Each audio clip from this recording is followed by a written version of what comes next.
다 같이 자리에서 일어나셔서 주연절 첫째 주일 예배를 드리겠습니다.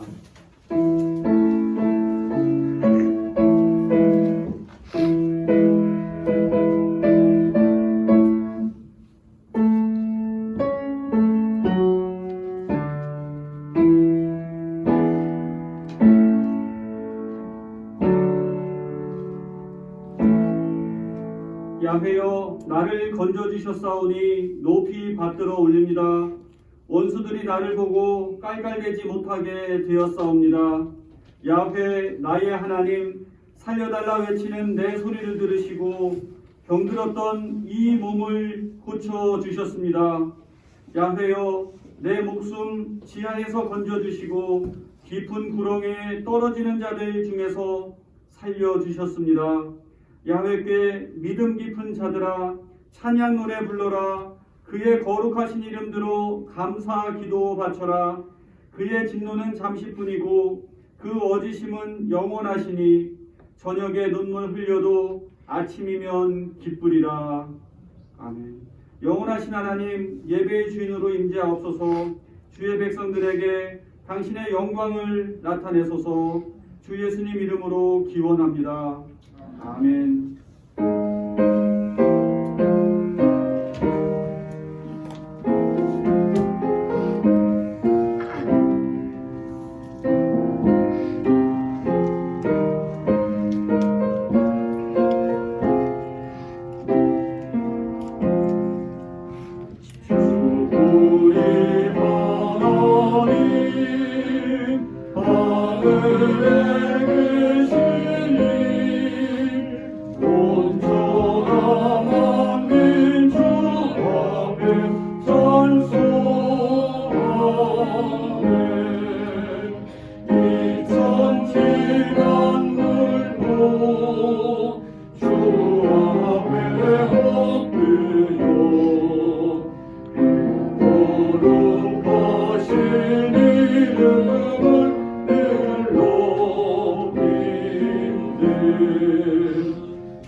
여호와여, 주의 인자하심이 하늘에 있고 주의 진실하심이 공중에 사고쳤으며 주의 의는 하나님의 산들과 같고 주의 심판은 큰 바다와 같으니이다.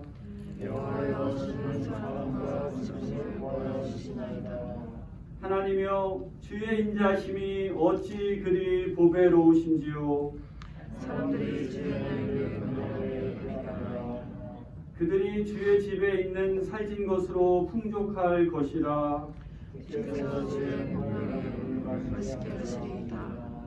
진실로 생명의 원천이 주께 있사오니 주의 빛 안에서 우리가 빛을 보리이다.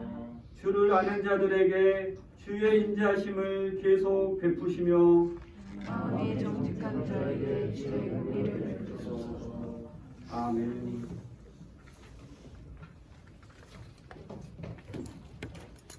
선한 목자이신 자비하신 하나님을 찬양합니다.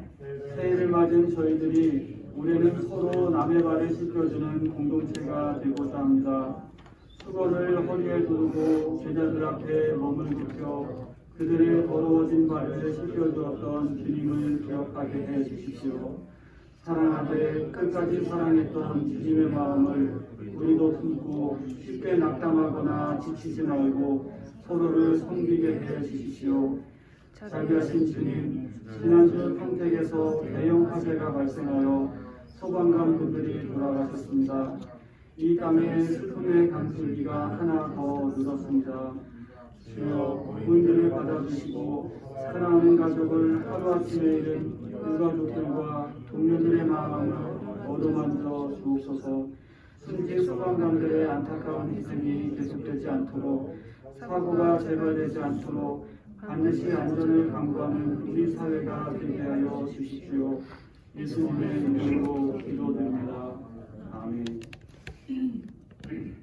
만일 우리가 죄 없는 사람이라고 말한다면 우리는 자신을 속이는 것이고 진리를 저버리는 것이 됩니다. 그러나 우리의 죄를 하나님께 고백하면 진실하시고 의로우신 하나님께서는 우리의 죄를 용서하시고 우리의 모든 불의를 깨끗이 씻어주실 것입니다. 아멘. 다 같이 우리의 죄를 고백합시다.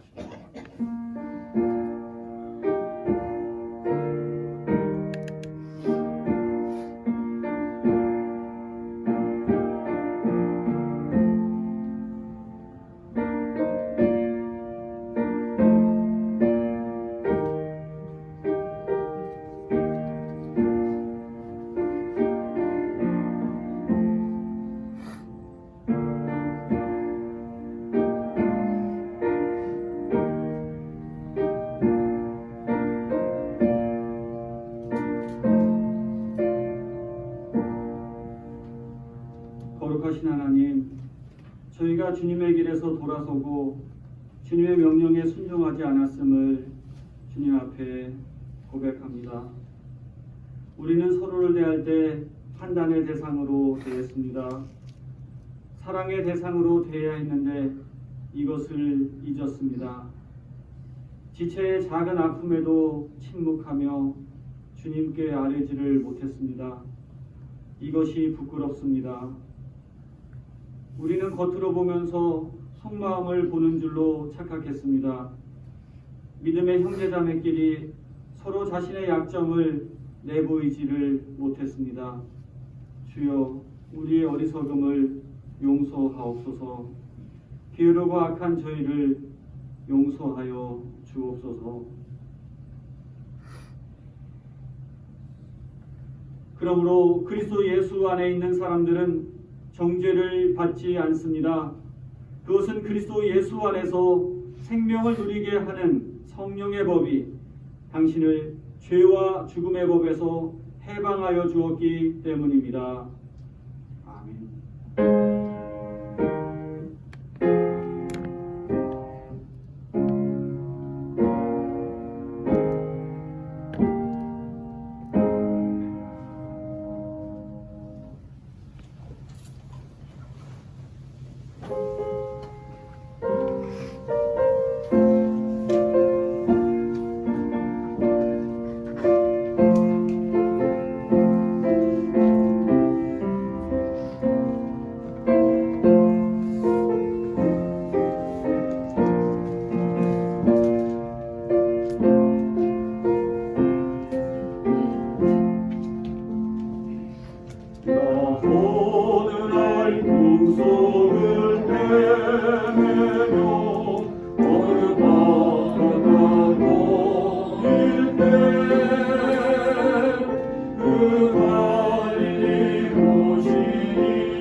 많은 우리를 보았네. 나 그때의 확신이 내리니 그를 보았네. 그 갈릴리 오시니 능력이 나를 놀라게 하였네. 내가 영원히 사모할 주님 참 사랑과 은혜 넘쳐 나 배우고 들어보고 내 구주로 섬겼네. 사랑의 온기와 홍성을 나는 잊을 수 없겠네. 그 갈릴리 오시니 그때에 이제를 향하여 오 자국난 그 손과 옆구리 보이시면서 하신 말 내 죄는 제사했다 하실 때 나의 죄짐이 풀렸네. 내가 영원히 사모할 주님 참 사랑과 은혜 넘쳐 나 배우고 그러고 내 모습으로 섬겼네. 그 사나운 바다를 향하여 잔잔 바라보며 냈네. 그 파도가 주 말씀 따라서 아주 잔잔해 되었네. 그 잔잔한 바다에 영원한 나의 맘속에 남아서 또 갈릴리 오시니 보이지걸 설렘 믿음이 되었네. 내가 영원히 사모할 주님 참 사랑과 은혜 넘쳐 나 배우고 배우고 내 구주로 섬겼네.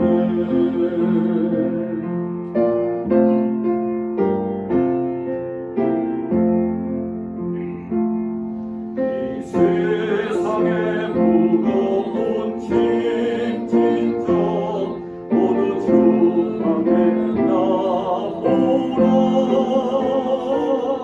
그 놀라운 은혜를 받아서 맘의 평안을 얻으라. 나 주께서 경하신 복음을 임서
15절 22절까지입니다. 같이 낭독하시겠습니다.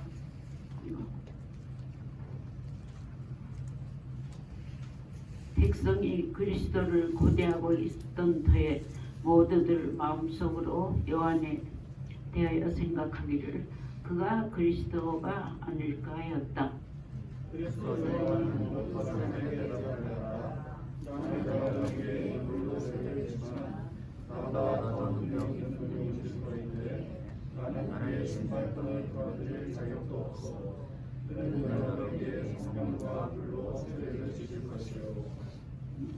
그는 자기의 마당을 깨끗이 하려고 손에 키를 들었으니 알고 온 곳간에 모여들이고 죽정이는 꺼지지 않는 불에 태우실 것이요.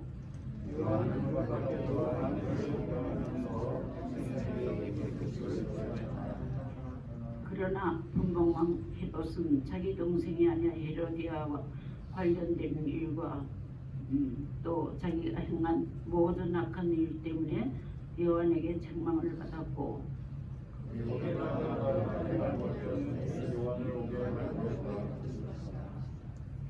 백성이 모든 세례를 받았다.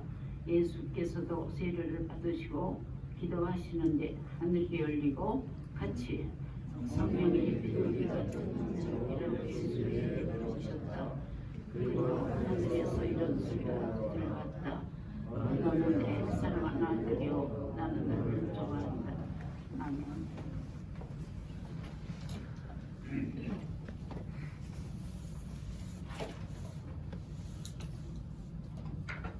오늘은 주연절 첫째 주일입니다. 주연절이라고 하면 주님께서 나타나셨다 그 뜻이죠. 그래서 주님께서 나타나셨다. 이 날은 그러니까 예수님의 성탄 12월 25일부터 12번째 날이 되는 1월 6일을 주현일로 교회는 그렇게 섬깁니다. 동방 박사들이 예수님을 발견한 날짜가 그때일 것이다 라고도 하고 또 그때가 예수님께서 세례를 받으신 날일 것이다 이렇게 말하기도 합니다. 어쨌든 예수님께서 세례를 받으신 것을 기념하는 날이 주현일이고 주현절은 세례를 받으심으로써 시작되는 교회 절기입니다. 그런데 왜 세례를 받으신 것을 시작으로 삼으셨을까요? 예수님께서 세례를 받으심으로써 하나님의 아들로서 이제 공생애를 시작하게 되신 겁니다. 그런데 예수님께서 공생애를 시작하게 된 그 시점을 잡는 것이 어떤 다른 기적을 베풀거나 어떤 큰 일을 하신 그것이 아니라 예수님은 다만 그냥 피체험자로서 세례 요한이 주는 세례를 받으시는 그것으로 공생애를 시작하셨다는 것입니다. 여러분, 예수님께서는 메시아이십니다. 메시아가 당신을 이 세상에 공적으로 나타내는 그 스타트, 그것을 세례를 받으심으로부터다 라는 건 사실은 여러 가지 논란거리가 있습니다. 학자 이렇게도 얘기했습니다. 어떤 학자는 예수님이 세례 받으신 일은 초대교회 입장에서는 매우 당황스러운 일이다. 이것은 현대적인 시각에서도 마찬가지다. 여러분 생각해 보세요. 예수님께서 지금 역사의 주인공으로 등장하십니다. 그런데 이 등장하는 이 모습이 요한이라고 하는 위대한 그 지도자 밑으로 들어가는 모양입니다. 그렇죠? 요한이 세례를 주는 가운데 예수님이 오셔서 요한 위에 서신 게 아니고 요한 밑으로 들어가는 모양입니다. 죄를 용서받았다는 징표로 세례를 받는 겁니다. 그런데 거기에 가셨습니다. 아무 죄가 없으신 예수님께서 광야로 가셨습니다. 그리고 사람들 틈바구니 서서 줄을 서셨습니다. 군중들 가운데 익명으로 그 자리에 한 사람으로 서 계십니다. 누구 하나 알아주는 사람이 있는 것도 아닙니다. 거기 줄 선 사람들 무슨 뭐 새 하늘과 새 땅을 바란다는 뭐 이상주의자들이죠. 어떻게 보면은 다 직장 다니고 자기 일 해야 되는 시간에 광야에 나와 있는 사람들, 어떻게 보면 사회 부적응자들처럼 보입니다. 물로 씻겨지지 않은 사람들 가운데 예수님도 지금 번호표를 들고 줄을 서서 순서를 기다리고 계십니다. VIP 룸으로 따로 모신 것도 아니고 무슨 뭐 저 공항에 가면은 뭐 있잖아요. 그 외교관이나 뭐 특수한 사람들은 줄 안 서고 바로 가잖아요. 그렇죠? 그런 것도 그런 특혜도 없습니다. 성령과 불로 세례를 주는 분이라고 했습니다. 그런데 만왕의 왕 메시아가 지금 공생애로 역사에 등장하는 이 시점에 축포를 쏴주는 사람 하나 없습니다. 현수막 걸어주는 사람 하나 없습니다. 짜잔 하고 나타났어야 되는데 아무것도 없습니다. 그저 그냥 실직자 같은 어른들, 아줌마들, 아이들 사이에 줄 서서 기다려서 요한이 주는 물 세례를 지금 받고 계신다는 겁니다. 그런데도 하나님은 이 예수님의 세례 받으심을 보고 내 아들 사랑한다, 내가 널 엄청 좋아한다, 이렇게 말씀하신 겁니다. 도대체 경우가 맞지 않습니다. 이해가 되지 않는 예수님의 공생의 스타트입니다. 사실 주연절이라는 것이 예수님의 빛 대신 세상에, 어두운 세상에 빛으로 오신 예수님을 드러내는 뭐 그런 이야기로 전개돼야 되는 게 맞습니다만, 근데 이게 그렇게 안 돼요. 오히려 어둠의 이야기가 더 어둠으로, 비극적인 이 세상의 슬픔이 더 슬픈 이야기로 이어집니다. 무엇이냐면요, 성탄에 예수님이 이제 성탄 이야기가 좀 전개되면 곧 이어서 헤롯이 메시아로 태어난 그 아기를 죽이려고 3살 이하의 아이들은 다 죽여라 하고 명령 내리잖아요. 예수님이 태어났던 그곳에서 대량 유아 학살이라는 엄청난 비극 테러가 권력에 의해서 자행됩니다. 예수님은 멀리 이집트까지 피신을 가셔야 했습니다. 한참을 숨어 지내셔야 했습니다. 그리고 나서 사막에서 방황을 하시고 마귀에게도 유혹을 받으셨습니다.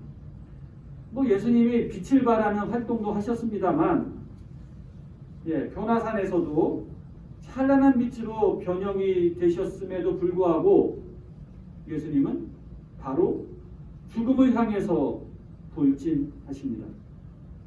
그래서 예수님의 이야기가 성탄의 이야기, 성탄절에 우리가 느끼는 뭐 이렇게 찬란하고 아기자기하고 아름답고 따뜻한 그 이야기가 예수님의 삶에서 계속되면서 뭐 고생하셨더라도 마지막에 가서는 행복하게 끝났다, 행복하게 사셨다, 이렇게 끝나는 게 아닙니다.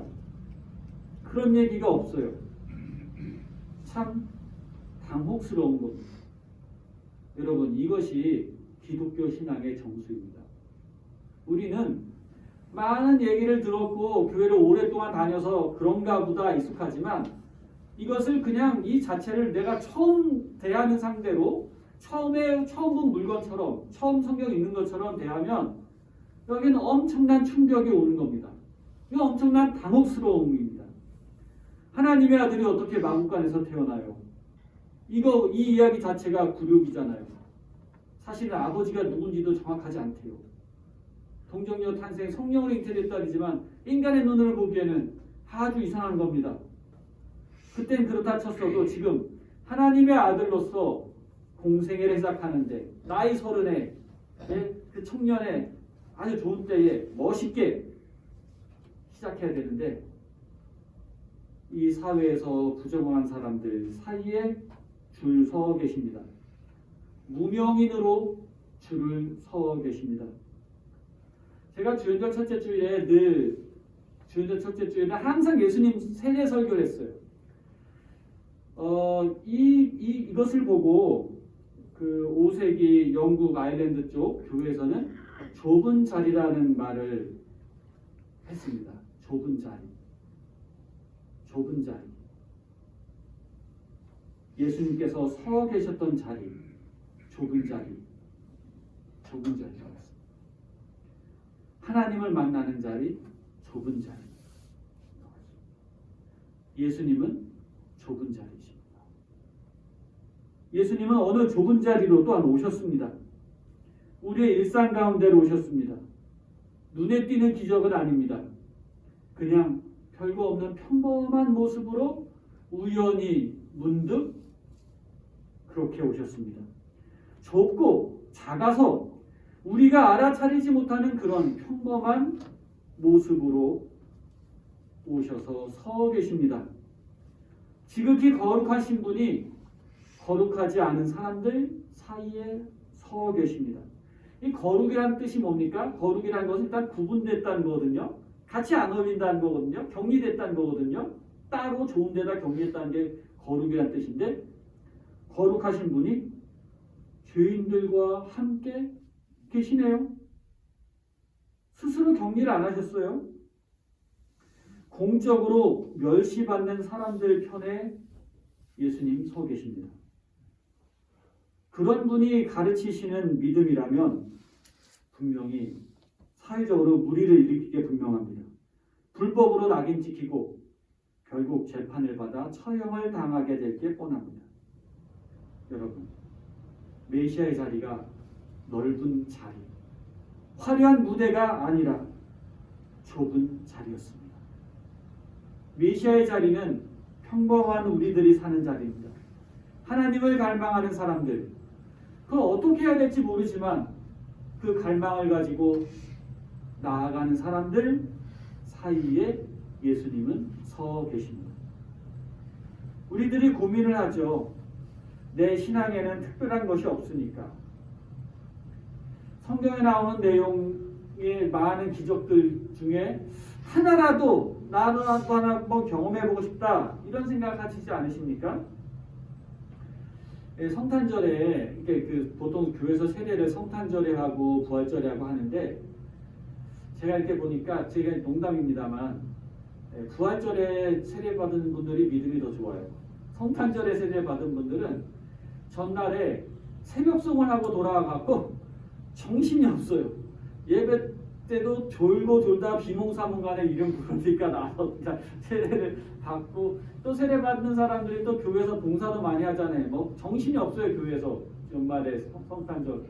그래서 농담입니다만, 그런데 제 친구 중에 가까운 데서 목회하는 친구가 자기가 세례를 받고 교회를 다니면서 시험을 들었던 두 가지를 이야기합니다. 첫째는 고등학교 때 공업 선생님이 그랬대요. 야, 하나님이 계시는 교회 다니는 사람 손 들어봐. 너네 하나님이 계시면 왜 교회 집잡탑에 피레침이 있냐? 하나님이 지켜주시는데 왜 벼락 맞을까봐 왜 피레침 갖다 놨냐? 이제 이렇게 묻는 걸 듣고 어린 마음에, 청소년기의 마음에 상당히 마음의 부담을 가졌던 거죠. 하나님이 지켜주셔야 되는데 왜 피레침이 있지? 이런 거. 여러분, 그거 아무것도 아니잖아요. 그거를 그렇게 연관시킬 것이 아니잖아요. 하나님 어디에나 계신 거고, 또 벼락은 뭐 교회도 떨어질 수 있는 거고, 예방할 수 있게 지혜 주신 게 피레침 아닙니까? 우린 사용하는 거죠. 또 하나는 세례를 받을 때, 예수님께서 세례 받을 때 성령이 비둘기처럼 내렸고, 또 사랑하는 아들을 좋아한다, 이렇게 하나님의 음성이 들렸는데, 나도 세례를 받을 때는 성경에 나와 있는 그것이 그대로 나에게도 나올 걸 기대를 했었다고 해요. 근데 막상 세례를 받는데 목사님이 뭐 이렇게 물 뿌리고 뭐 성부, 성자, 성령 하고 한 10초 만에 끝나니까, 그리고 특별히 아무 느낌이 없어요. 뭐 전기라도 찌릿찌릿 와야 되고 뭐가 번쩍해야 한 거라도 있으면 되는데 그런 것이 없으니까 스스로가 실망을 해서 넘어질 뻔하고 낙심할 뻔했다. 이제 이런 얘기를 신학교 들어와서 한번 1학년 때 거예요. 친구가 그런 얘기를 하더라고요. 그래서 예수님의 이야기죠. 그리고 또 우리 삶에도 그런 게 있으면 좋지만 없을 수도 있죠. 믿음이라는 것이 우리의 의지죠. 의지잖아요. 믿음이라는 것은 강요가 아니고 나의 자발적인 믿음이죠. 어쨌든 하늘의 음성이 내 마음에 강하게 들리고 고민이 있을 때, 기도할 때 확 하나님이 딱 보여주시면 감사한데 그것이 없어서 낙심됐다는 사람들이 많습니다. 그런데요, 하나님이 안 가르쳐 주신 게 아니고 우리가 캐치하지 못한 거죠.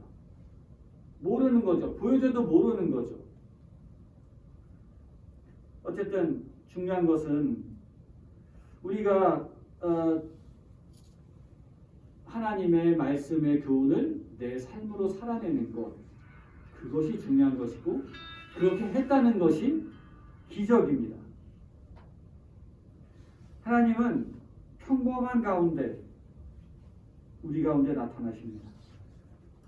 근데 그분을 우리는 옆에 계셔도 알아보지를 못했다는 겁니다. 알아보지를 못했다. 뭐 그분을 알려고는 하지만 알아보지 못했다. 그러나 그분은 상관없이 내 곁에 항상 함께 계시고 나를 만나 주십니다. 내게로 와 주십니다. 좁은 장소에서라도 상관없이 하나님은 함께 하십니다. 하나님의 음성은 때로는 성경 말씀을 통해서도 깨닫고 어떤 깨달음도 있지만 때로는 바람과 천둥을 통해서도 깨달음 주시고 어떨 때는 환상을 통해서도 주시고 어떨 때는 실망하는 그 일을 통해서도 내게 말씀을 주십니다. 또 내가 감기 걸렸을 때도 또 나타나세요.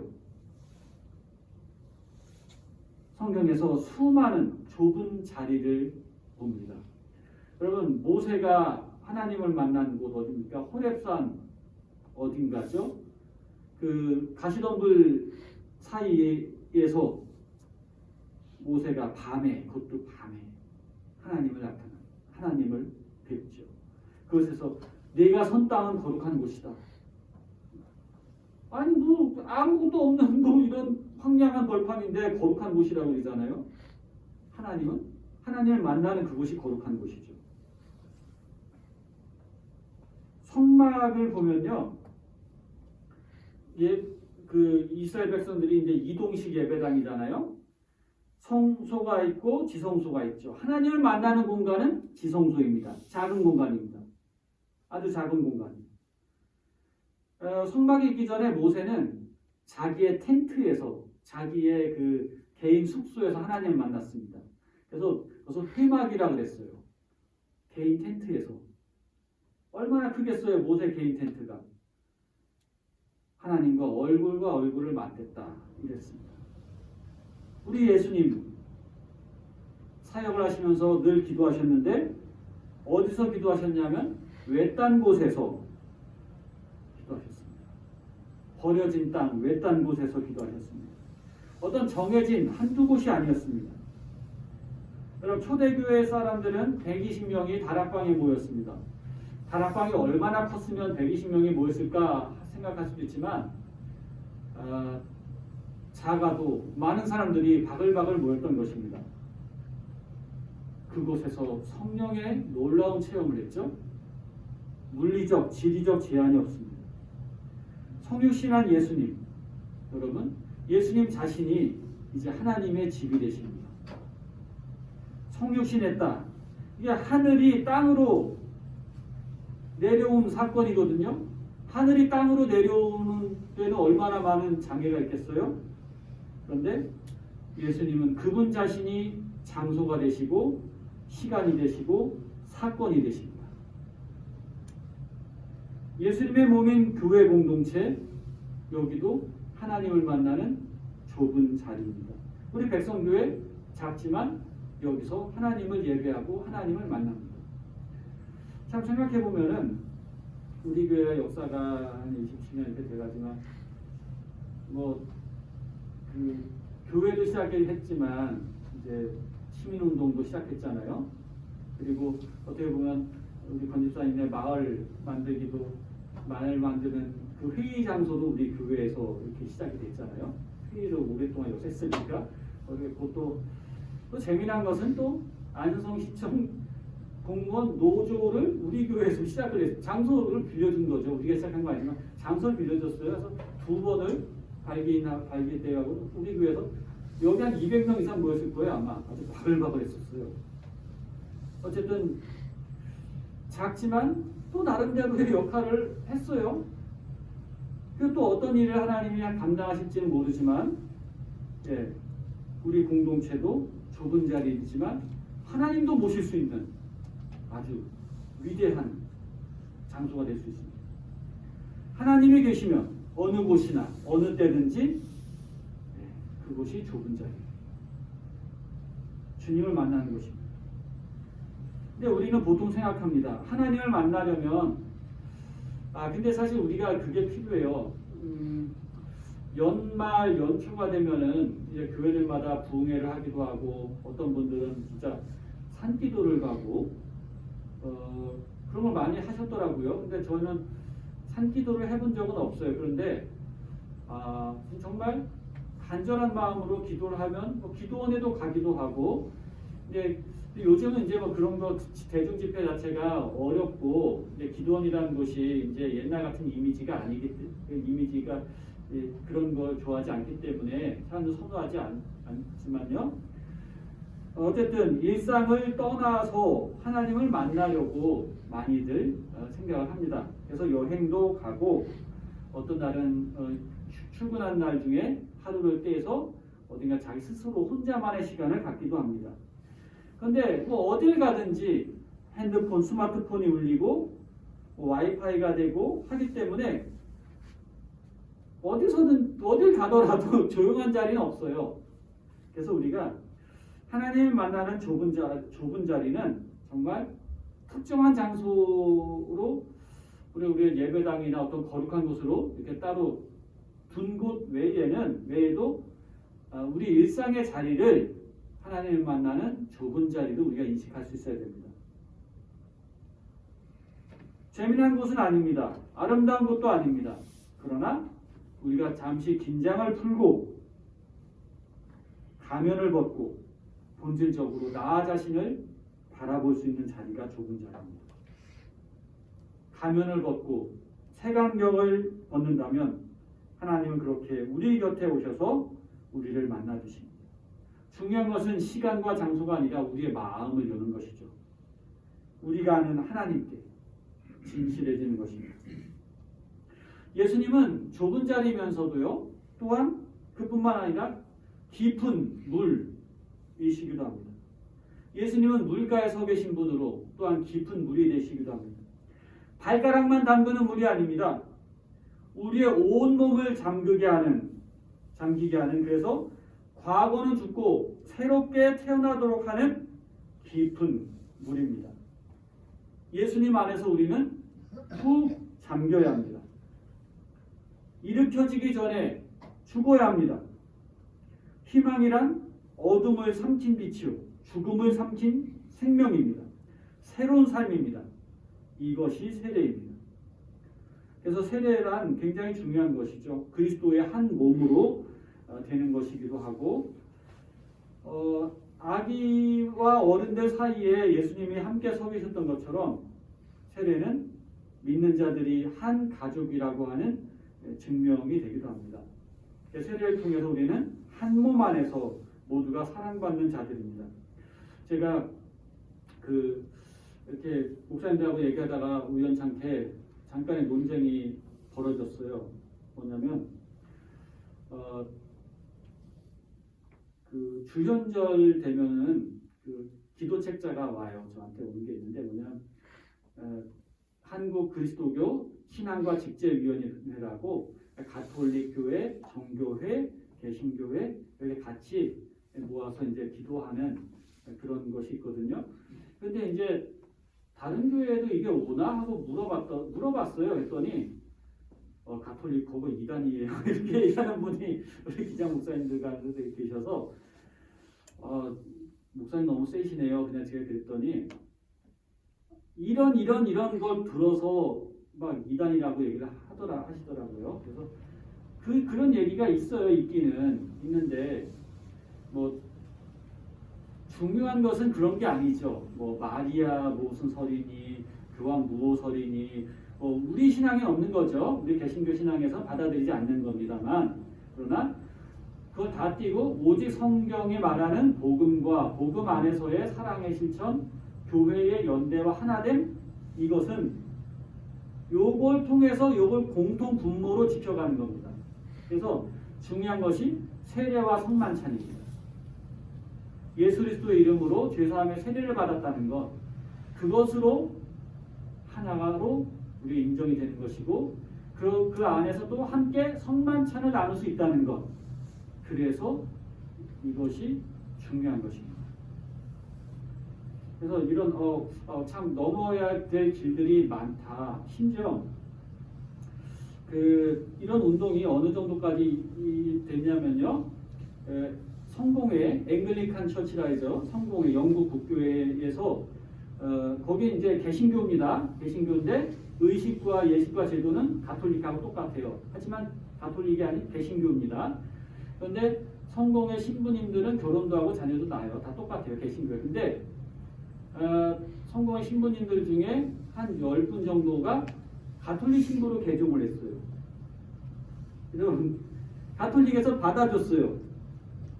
어떻게 받아줄게요? 이혼하고 애들 띄는 조건으로요? 아니요. 자녀들, 부인하고 아내하고 자녀들도 다 인정해주고 그걸 그대로 해서 목회를 할 수 있도록, 다만 적을 가톨릭으로 할 수 있도록. 그래서 가톨릭에서 그렇게 인정을 해줘서 그렇게 하는 영국의 목사님들 계십니다. 또 물론 가톨릭 신부가 성공의 신부가 되거나 목사가 되거나 이런 경우도 있고, 서로 이렇게 있습니다만, 저는 이런 현상을 긍정적으로 평가합니다. 왜냐하면은 이게 많아지면 문제될 수 있지만 교회들이 서로 너무 대립을 하고 있어요.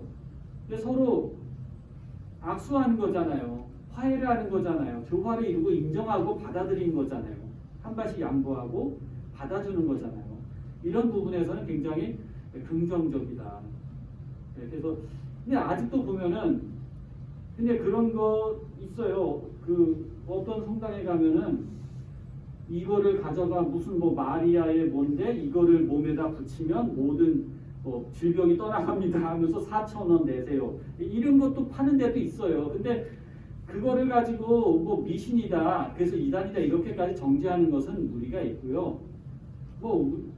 그런 건 낮은 수준의 것들은 굳이 신경 쓸 것이 아니고 복음 안에서 연대될 수 있는 공통점, 세례와 성만찬입니다. 이 안에서 연합을 하는 거죠.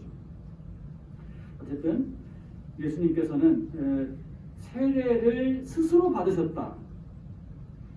그래서 이것을 모든 의로움을 이루고자 하십니다. 이렇게까지 말씀하셨어요. 왜 받으셨냐? 의로움을 이루고자 하세요.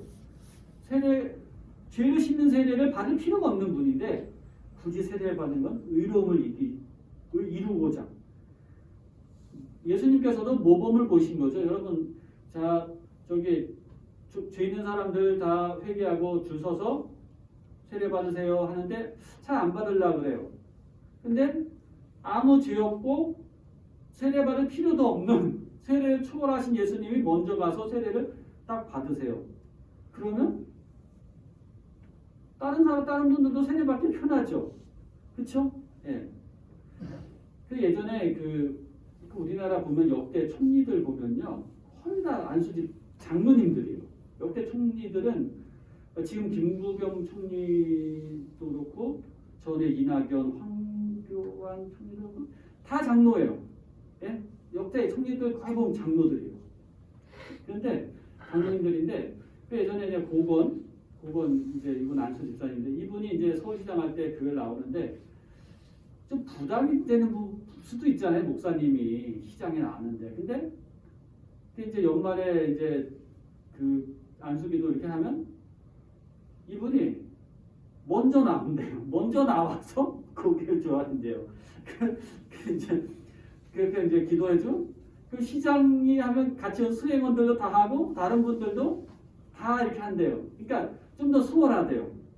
수월했대요 목회가. 왜냐하면 그분이 되게 좀 이렇게 순종적이고 헌신적이니까 편했대요. 제가 군대에서 목회를 할 때도 그랬어요. 보면 그 뭐 연대 목사는 중위 이렇게 달고 하잖아요. 연대장은 대령 이렇게 하는데 뭐 계급으로 치면 뭐 할 수 있겠어요? 근데 연대장님이 와서 교회 집사님이고 그래서 딱 이렇게 하면 모든 성도들이 다 이렇게 다 그냥 다 이렇게 순복을 하는 거예요. 그러니까 그게 굉장히 좀 군대 목회가 좀 특이한 케이스입니다. 사실 편한 게 있어요.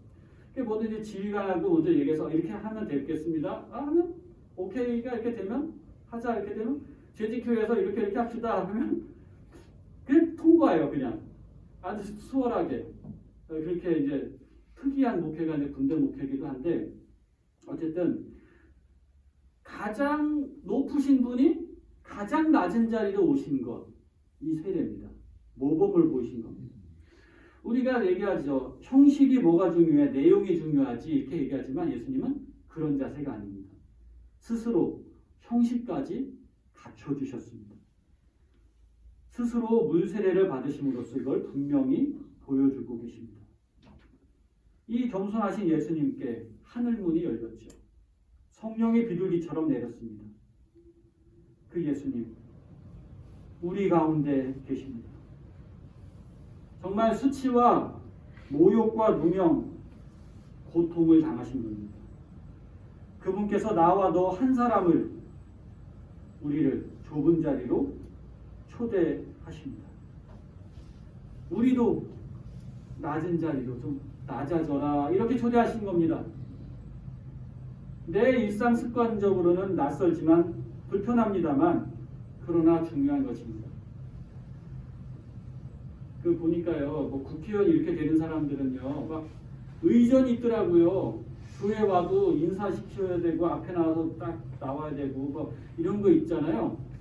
뭐 모르겠어요. 선거철이 되면 그런 게 있을지 모르겠지만 우리 교회 잘 안 오겠죠. 작으니까. 근데 정말 중요한 건 우리 스스로가 낮추는 겁니다. 그 자리에 서면 낯설고 불편하지만 낮은 자리에 서면 커튼을 열듯이 맡겼던 것을 여시고 하나님이 당신을 보여주십니다.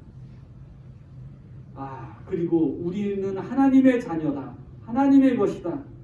이것을 확인시켜 주십니다. 아무리 어둡고 깊은 물속에 내가 잠겼더라도 나는 분명 사랑받는 하나님의 자녀입니다. 이것을 세례를 통하여 알려주십니다. 우리 교회 여러분, 우리 교회에는 그런 분들이 안 계세요. 그런데 정말 특권의식, 열애의식을 가지고 있는 분들이 정말로 많아요. 교회에도 그런 분들이 많습니다. 생각보다 많아요.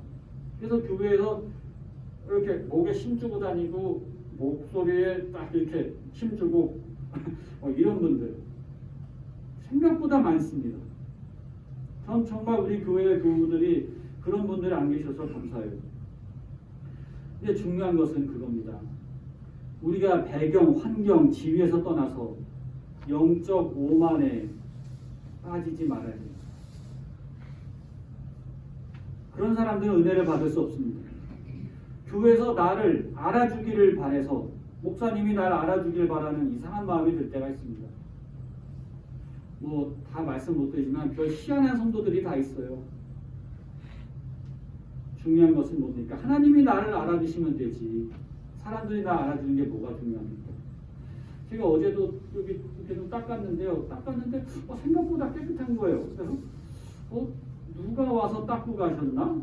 이 생각이 들더라고요. 보이지 않게 섬기는 분들. 하나님은 아시죠? 나는 몰라요. 근데 하나님은 아시는 거죠. 그런 분들은 정말 하나님을 사랑하는 분들입니다. 우리가 지금 새해 첫 달을 보내고 있습니다.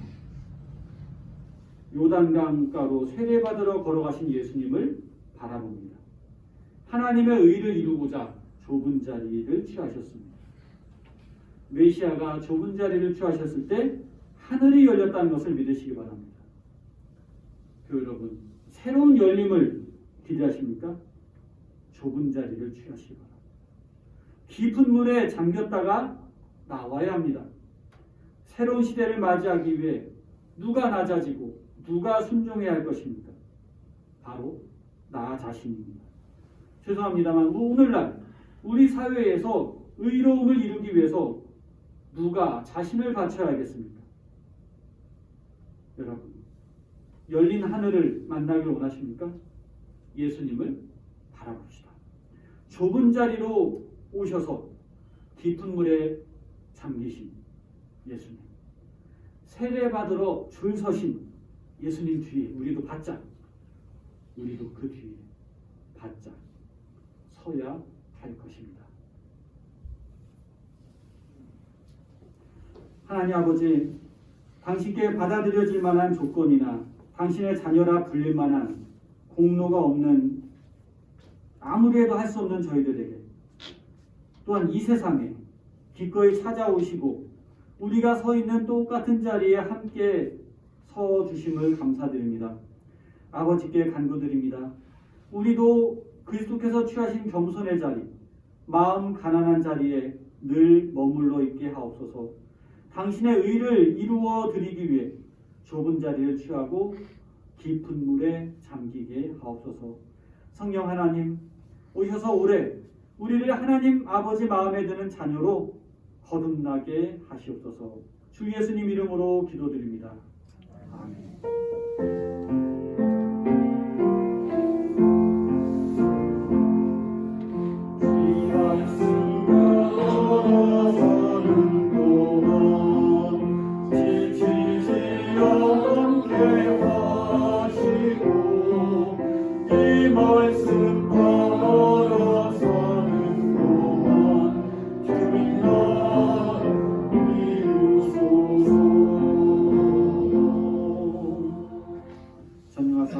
천지를 만드신 하나님 아버지를 내가 믿사오며 그 아들 우리 주 예수 그리스도를 믿사오니 이는 성령으로 잉태하사 동정녀 마리아에게 나시고 본디오 빌라도에게 고난받으사 십자가에 못 박혀 죽으시고 장사한 지 사흘 만에 죽은 자 가운데서 다시 살아나시며 하늘에 오르사 전능하신 하나님 편에 앉아 계시다가 저리로서 산 자와 죽은 자를 심판하러 오시리라.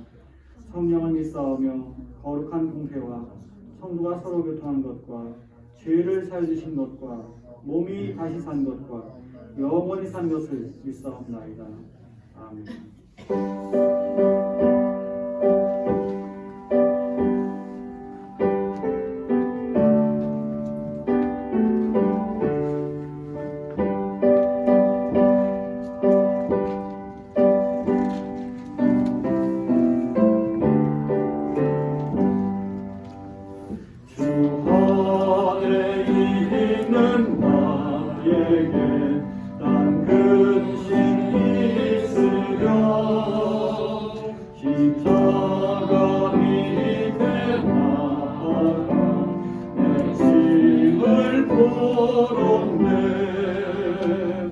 주님을 찬송하면서 할렐루야 할렐루야 내 앞길 멀고 험해도 난 주님만 따라가니 그 두려움이 변하여 내 기도 되었고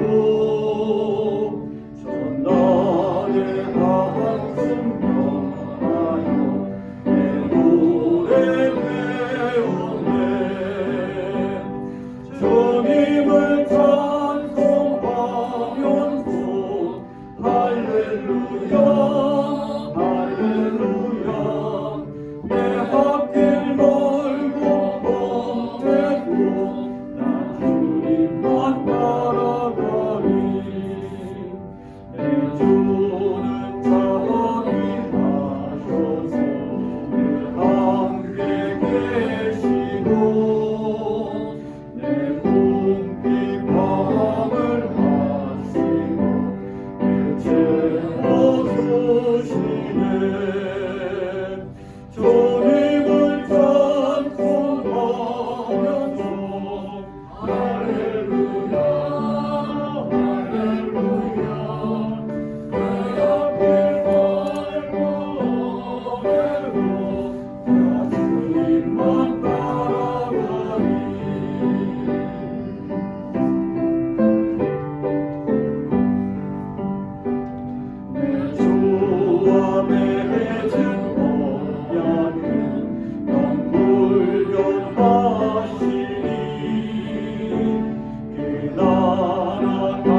할렐루야 내 앞길 멀고 험해도 나 주님만 바라리. 사랑의 하나님, 사랑에 충만하신 그리스도께서 보여주신 그 말씀과 삶의 행적을 우리 마음에 담게 하시고 그 사랑의 손길과 몸짓을 널리 전파하는 전도자로 우리를 삼아 주옵소서. 오늘 우리가 살아가는 삶의 한복판에서 주님의 의로움을, 그 의로움의 완성을 증거할 수 있도록 은혜를 베풀어 주옵소서. 주님, 우리에게 주신 모든 것 주께로부터 왔음을 고백하며 감사드립니다.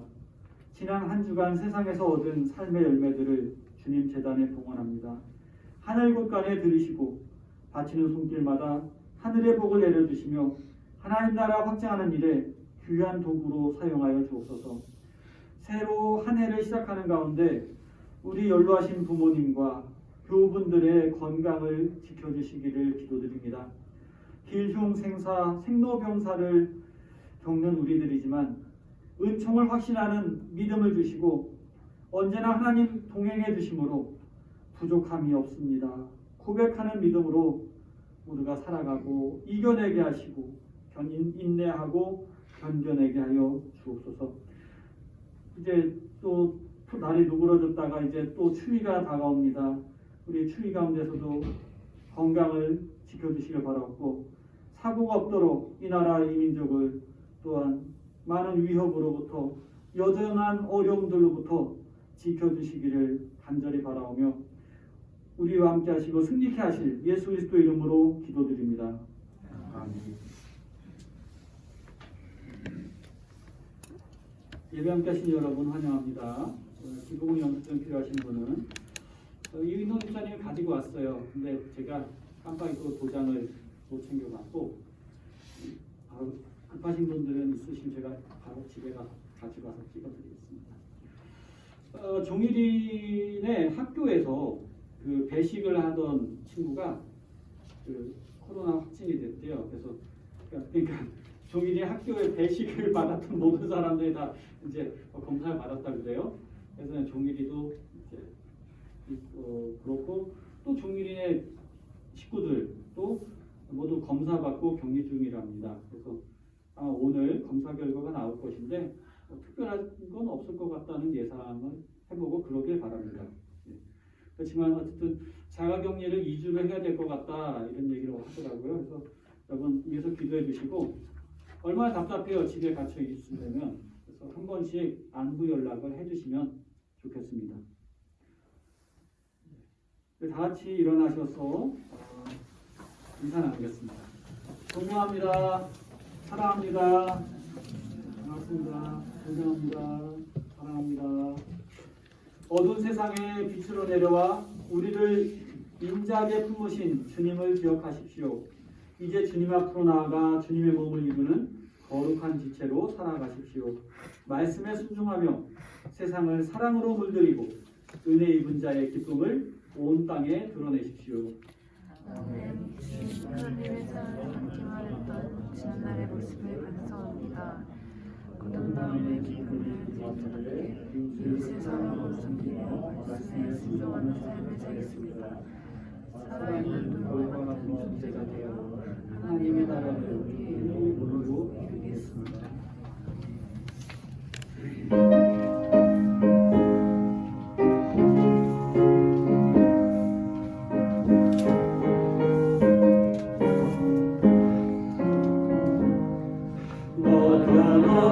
한 비반 속에 들어가려고 내 무거운 짐 벗어버렸네. 제 중에 다시 방황하는 전혀 없으니 저 생명신의 가에 살겠네. 길이 살겠네. 나 길이 살겠네. 저 생명신의 가에 살겠네. 길이 살겠네. 나 길이 살겠네. 저 생명